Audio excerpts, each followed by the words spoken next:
Disney theme park characters, have you ever had to break character? So, I was this close to getting fired from Disney because I saved a choking kid while dressed as Mickey Mouse. Yeah, it still sounds unreal when I say it. See, the number one rule when you're a character performer at Disney is simple. Never break character. Ever. Doesn't matter if it's 100 degrees inside that costume or a kid pukes on your giant shoes.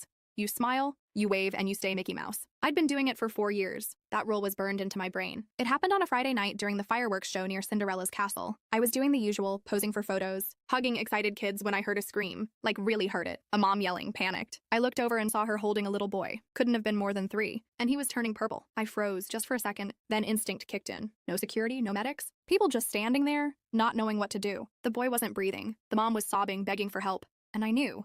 I had to move. I tore off Mickey's head mid-sprint. I knew it would get me in trouble, but there wasn't time. I shouted, "I'm trained," and got to work. He was unconscious. I tried the Heimlich, nothing. I flipped him over, gave 5 back blows, and on the 4th one, this half-melted Mickey Mouse lollipop shot out of his throat. He screamed, which in that moment was the most beautiful sound I'd ever heard. People clapped. Some cried. Phones were out. Kids stared. And me? I just knelt there holding him, trying to process what had just happened. Then security rushed in. They formed a human wall around us. My supervisor came up, pale as a ghost, and whispered, "Get your head back on, now." But the damage was done. Dozens of people had just watched Mickey Mouse pop his head off and save a child's life. I was taken straight to HR, still in costume. Just missing the head. The parents had already reported what happened.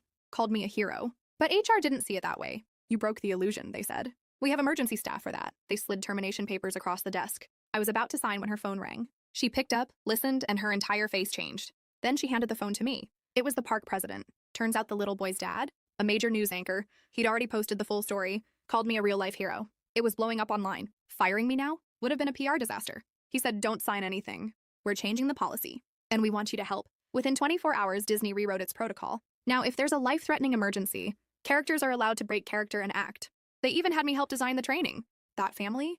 They still send me a Christmas card every year. On the back, it says, "Thanks for choosing to save our son," instead of the magic.